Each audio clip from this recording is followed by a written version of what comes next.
Sourate 12, Joseph. Au nom d'Allah, le miséricordieux, celui qui fait miséricorde. Alif, Lam, Ra.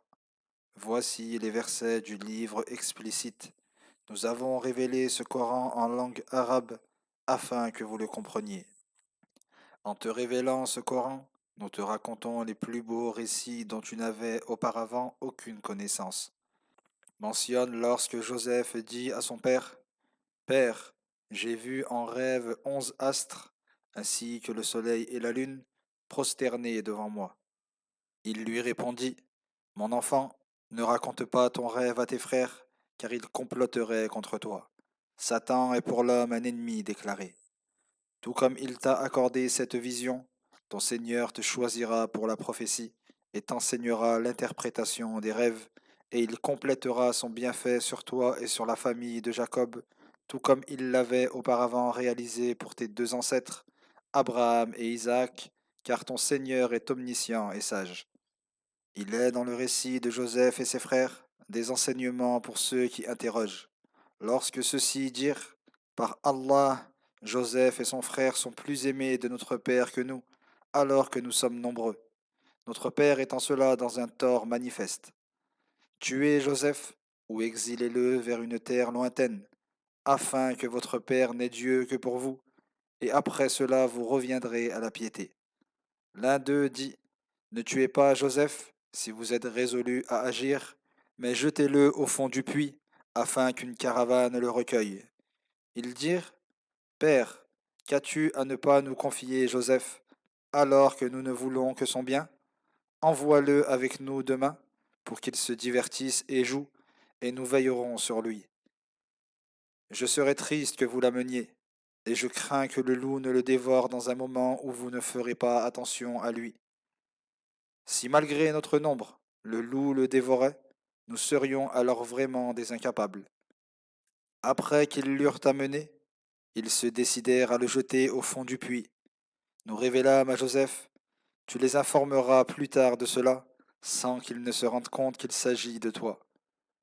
Au soir, ils revinrent chez leur père en pleurant, et dirent: Père, nous sommes partis nous affronter à la course et au tir, en laissant Joseph garder nos effets, et le loup l'a dévoré.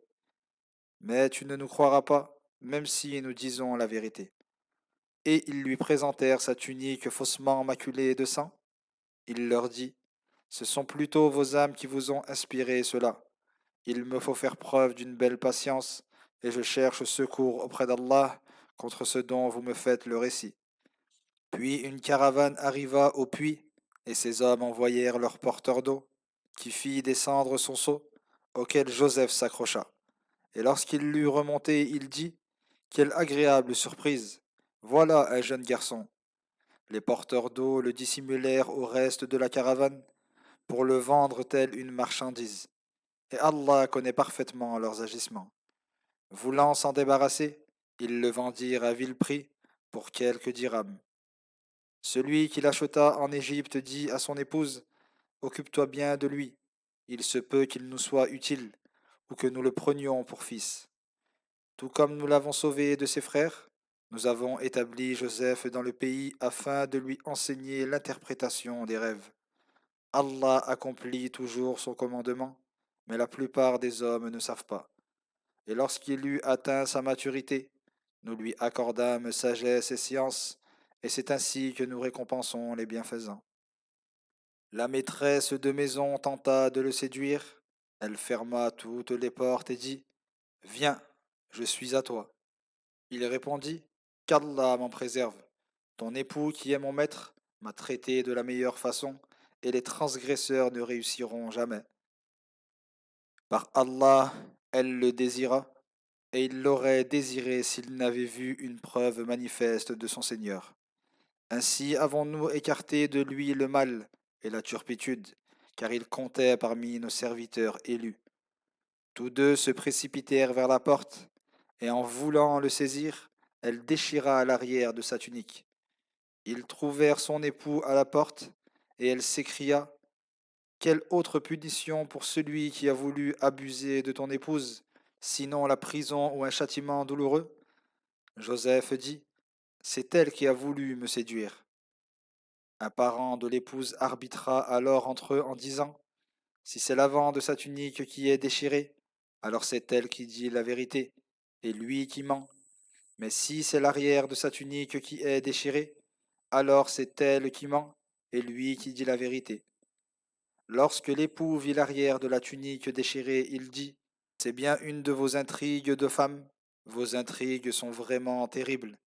Joseph, ne mentionne cela à personne, et toi, femme, implore le pardon pour ton péché car tu es fautive. Les femmes en ville dirent, l'épouse du grand intendant essaye de séduire son valet. Il l'a vraiment rendue follement amoureuse. Elle est pour nous dans un égarement manifeste.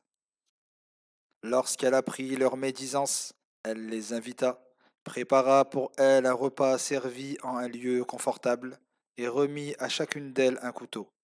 Puis elle ordonna à Joseph de se présenter devant elles. Lorsqu'elles le virent, elles furent si émerveillées qu'elles se tailladèrent les mains et dirent, à Allah ne plaise, ce n'est pas un homme, c'est un ange sublime. Elle dit, voilà l'homme à propos duquel vous me blâmiez. Par Allah, j'ai essayé de le séduire, mais il s'est refusé à moi. Et s'il ne fait pas ce que je lui ordonne, il sera emprisonné et humilié. Joseph dit, Seigneur, la prison m'est préférable au péché auquel elle m'invite, et si tu n'écartes pas de moi leur manigance, je pencherai vers elle et agirai à la manière des ignorants. Son Seigneur l'exauça et écarta de lui leur manigance, car il est celui qui entend les invocations et connaît les situations de ses serviteurs. Puis, bien qu'ils aient constaté les preuves de son innocence, il leur parut bon de l'emprisonner pour un temps. Deux domestiques du roi furent emprisonnés avec lui. L'un d'eux dit, je me vois en rêve, pressant du raisin. Et l'autre dit, et moi, je me vois portant sur la tête du pain, que les oiseaux picorent. Donne-nous-en l'interprétation, car nous voyons que tu comptes parmi les bienfaisants. Joseph leur répondit, je vous en donnerai l'interprétation avant que n'arrive votre repas. Ceci relève de ce que mon Seigneur m'a enseigné, car je me suis tenu éloigné de la religion d'un peuple qui ne croit pas en Allah et renie l'au-delà. Et j'ai suivi la religion de mes ancêtres, Abraham, Isaac et Jacob. Il ne nous appartient pas d'associer à Allah quoi que ce soit. Ceci relève de la grâce qu'Allah nous a faite, ainsi qu'aux hommes, mais la plupart ne sont pas reconnaissants. Ô occupants de cette prison, l'adoration de divinités multiples est-elle meilleure que l'adoration d'Allah l'unique, le dominateur suprême? Vous n'adorez en dehors de lui que des statues que vous et vos ancêtres avez nommées divinités, et concernant l'adoration desquelles Allah n'a révélé aucune preuve. Le pouvoir n'appartient qu'à Allah, qui vous a ordonné de n'adorer que lui. Telle est la religion de droiture, mais la plupart des hommes ne le savent pas. Ô occupant de cette prison, l'un de vous servira du vin à son maître. Quant à l'autre, il sera crucifié et les oiseaux lui picoreront la tête. La question sur laquelle vous me consultez est déjà décrétée. Joseph dit à celui qu'il savait bientôt libre, parle de moi à ton maître. Mais Satan lui fit oublier d'en parler à son maître, si bien que Joseph resta quelques années encore en prison. Le roi dit, j'ai vu en rêve cette vache grasse, dévorée par cette vache maigre, et 7 épis verts, et autant d'autres secs. Ô conseiller, expliquez-moi mon rêve si vous savez les interpréter. Ils répondirent, ce n'est qu'un ramassis de songes, et nous ne savons pas interpréter les songes. Celui des deux domestiques qui échappa à la mort se souvint alors de Joseph, après cette période d'oubli, et dit, je vous en donnerai l'interprétation. Envoyez-moi donc la chercher. Ô Joseph, le véridique, informe-nous au sujet de cette vache grasse, dévorée par cette vache maigre, et 7 épis verts, et autant d'autres secs, afin que je retourne vers ceux qui m'ont envoyé, et qu'ils en soient informés.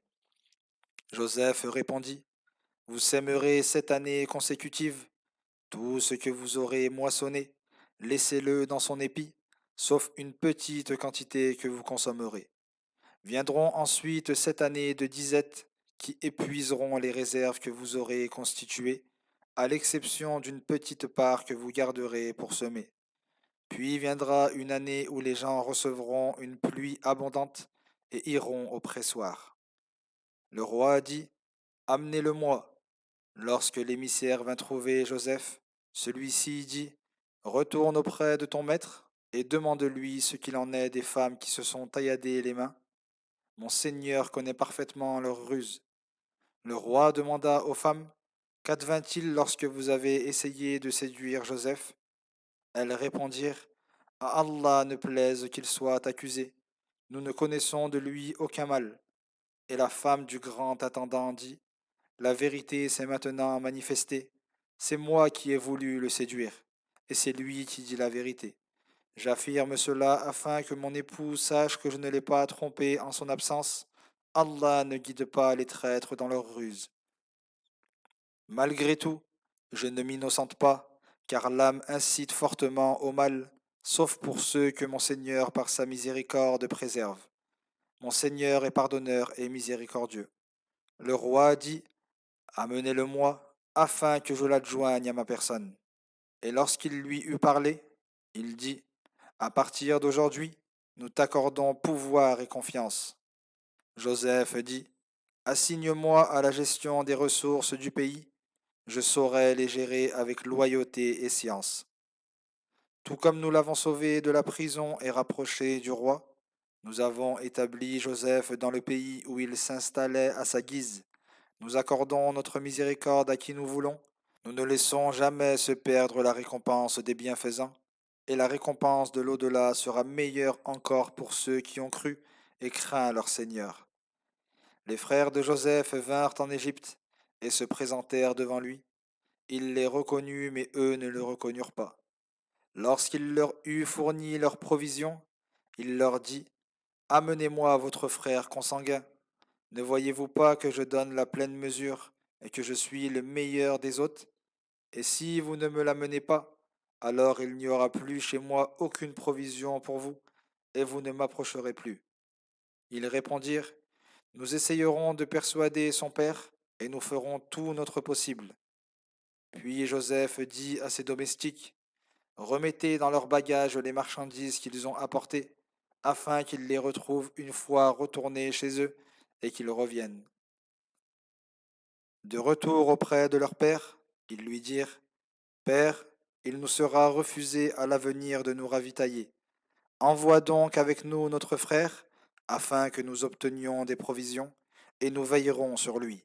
Il leur répondit, vais-je vous le confier, comme je vous ai auparavant confié son frère?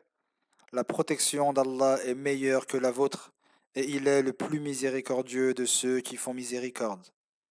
Et lorsqu'ils ouvrirent leurs bagages, ils trouvèrent qu'on leur avait restitué leurs marchandises. Ils dirent, Père, que pourrions-nous désirer de plus? Nos marchandises nous ont été restituées. En retournant en Égypte, nous approvisionnerons notre famille, nous veillerons sur notre frère, nous aurons une charge de chameaux supplémentaire, et c'est là une charge facile à obtenir. Il leur répondit, je ne l'enverrai avec vous que si vous vous engagez devant Allah à me le ramener, à moins que cela ne vous soit totalement impossible. Lorsqu'ils eurent pris cet engagement, il dit, Allah est témoin de ce que nous disons. Puis il dit, mes enfants, entrez par des portes différentes et ne passez pas tous par la même. Je ne peux cependant vous être d'aucune utilité contre l'ordre d'Allah. Le pouvoir n'appartient qu'à Allah. C'est en lui seul que je place ma confiance, et c'est en lui seul que doivent s'en remettre ceux qui placent leur confiance. Ils entrèrent dans la cité, tel que leur père le leur avait ordonné, mais cela ne leur servit à rien contre l'ordre d'Allah. Ce n'était qu'une précaution que Jacob tenait à leur recommander, et il était doué de science grâce à nos enseignements, mais la plupart des hommes ne le savent pas. Lorsqu'ils se présentèrent devant Joseph, celui-ci prit son frère Benjamin à part et lui dit, je suis ton frère. Ne t'afflige pas pour ce qu'ils ont fait. Après leur avoir fourni leurs provisions, il fit mettre dans le bagage de son frère une coupe, et alors qu'il s'apprêtait à partir, un héros cria: Caravaniers, vous êtes des voleurs. Ils se retournèrent en disant: Qu'avez-vous perdu? Nous cherchons la coupe du roi. Celui qui l'apportera obtiendra une charge de chameau de nourriture, et je suis garant de cette récompense. Par Allah, vous savez que nous ne sommes pas venus pour semer la corruption dans le pays, et que nous ne sommes pas des voleurs. Quelle sera la peine du coupable si vous mentez? Celui dans les bagages duquel elle sera retrouvée devra, à titre de compensation, se livrer comme esclave à la victime du vol. C'est ainsi que nous punissons les transgresseurs. Joseph commença par leur sac avant celui de son frère, puis il la tira du sac de son frère. Nous suggérâmes cette ruse à Joseph, car il ne pouvait retenir son frère selon la loi du roi, si ce n'est par la volonté d'Allah. Nous élevons en degré qui nous voulons, et au-dessus de tout homme de science, il y a plus savant. Ses frères dirent pour s'innocenter: S'il a commis un vol, ce n'est pas étonnant car un de ses frères a volé auparavant. Joseph ne leur dévoila pas ce qu'il pensait et se dit: Votre condition est pire que celle de votre frère que vous accusez. Allah connaît mieux que quiconque le mensonge que vous décrivez. Ils dirent: Ô grand intendant, son père est très âgé. Prends donc l'un de nous à sa place, car nous voyons que tu es du nombre des bienfaisants. Il leur répondit: Qu'Allah nous préserve de prendre un autre que celui chez qui nous avons trouvé notre bien. Nous serions alors transgresseurs. Lorsqu'ils eurent perdu tout espoir de convaincre Joseph de libérer leur frère, ils se retirèrent pour se concerter. L'aîné dit: Oubliez-vous que votre père a pris de vous un serment devant Allah et la promesse à laquelle vous avez manqué autrefois à propos de Joseph? Je ne quitterai pas ce pays jusqu'à ce que mon père m'en donne la permission ou qu'Allah me le permette, et il est le meilleur des juges. Retournez auprès de votre père et dites-lui: Père, ton fils a commis un vol. Nous n'attestons que ce que nous savons, et nous ne pouvions savoir ce qui était caché. Interroge les gens du pays où nous étions, ainsi que la caravane dans laquelle nous sommes arrivés. Nous disons réellement la vérité. Jacob leur dit: Ce sont plutôt vos âmes qui vous ont inspiré cela. Il me faut faire preuve d'une belle patience. Mon espoir est qu'Allah me les ramène tous, car il connaît ma condition, et il est sage en ce qu'il m'a décrété. Il se détourna d'eux et dit: Que mon chagrin est grand pour Joseph. De tristesse il perdit la vue, mais il contint son immense peine. Ses fils lui dirent: Par Allah, tu ne cesseras d'évoquer Joseph jusqu'à en dépérir ou en mourir. Il leur répondit: Je ne me plains de mon déchirement et de mon chagrin qu'auprès d'Allah, et je sais d'Allah ce que vous ne savez pas. Mes enfants, partez vous enquérir de Joseph et de son frère, et ne désespérez pas de la miséricorde d'Allah, car seuls les mécréants désespèrent de la miséricorde d'Allah. Et lorsqu'ils s'introduirent auprès de Joseph, ils dirent: Ô grand intendant, la famine nous a frappés, nous et notre famille, et nous venons avec une marchandise sans grande valeur. Donne-nous une pleine mesure, et sois charitable envers nous, car Allah récompense ceux qui sont charitables. Savez-vous ce que dans votre ignorance vous avez fait de Joseph et de son frère? Serais-tu Joseph? Je suis Joseph, et voici mon frère. Allah nous a comblés de sa grâce. Pour celui qui craint son Seigneur et patiente, Allah ne laisse jamais se perdre la récompense des bienfaisants. Par Allah, vraiment Allah t'a préféré à nous, et nous étions fautifs. Aucun reproche ne vous sera fait en ce jour, qu'Allah vous pardonne, car il est le plus miséricordieux de ceux qui font miséricorde. Prenez ma tunique que voici, et posez-la sur le visage de mon père, il recouvrera aussitôt la vue, et amenez-moi toute votre famille. Lorsque la caravane quitta l'Égypte, leur père dit: Je sens l'odeur de Joseph. Si vous n'étiez pas persuadé que je radote, vous me croiriez. On lui répondit, par Allah, tu es encore dans ton égarement de jadis. Lorsqu'arriva le porteur de la bonne nouvelle, il posa la tunique sur le visage de Jacob, qui recouvra aussitôt la vue, et dit, ne vous ai-je pas dit que je savais d'Allah ce que vous ne saviez pas? Père, implore pour nous le pardon de nos péchés, car nous étions fautifs. J'implorerai pour vous le pardon de mon Seigneur, car c'est lui le pardonneur, le miséricordieux. Lorsqu'ils approchèrent, Joseph vint à leur rencontre, accueillit ses parents, et dit, entrez en Égypte, en toute sécurité si Allah le veut. Il fit asseoir ses parents sur le trône, et tous tombèrent prosternés devant lui. Il dit, Père, voilà la réalisation du rêve que j'ai fait jadis. Mon Seigneur en a fait une vérité, et il a été bon envers moi en me faisant sortir de prison et en vous faisant venir de la campagne, après que Satan ait suscité la discorde entre mes frères et moi. Mon Seigneur est bienveillant envers ses serviteurs pour ce qu'il veut, car il est l'omniscient, le sage. Seigneur, tu m'as accordé une part de royauté et enseigné une partie de l'interprétation des rêves. Créateur des cieux et de la terre, tu es mon maître ici-bas et dans l'au-delà. Fais-moi mourir en parfaite soumission et fais-moi rejoindre les pieux. Ce sont là des récits que tu ignorais et que nous te révélons car tu n'étais pas parmi les frères de Joseph lorsqu'ils complotèrent contre lui. Et quelque effort que tu puisses déployer, la plupart des hommes ne croiront pas. Tu ne leur demandes pourtant aucun salaire pour cela, car ce n'est qu'un rappel adressé à l'univers. Que de signes de l'unicité d'Allah dans les cieux et sur la terre devant lesquels les hommes passent, mais desquels ils se détournent. Et la plupart d'entre eux ne croient en Allah qu'en lui donnant des associés. Sont-ils à l'abri que le châtiment d'Allah ne les recouvre ou que l'heure ne les surprenne sans qu'ils ne s'y attendent? Dis, voici ma voix.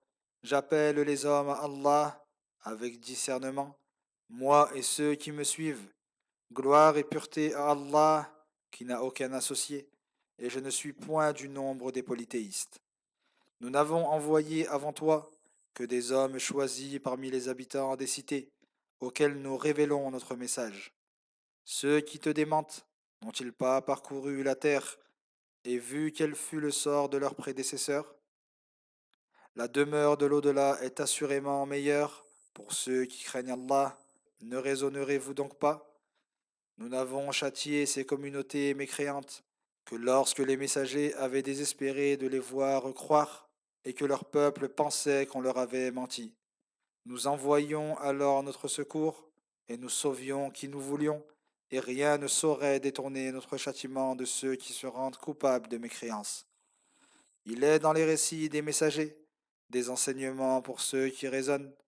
Ce livre n'est point un récit inventé, mais une confirmation des livres qui l'ont précédé, un exposé détaillé de toutes choses, un guide et une miséricorde pour ceux qui y croient.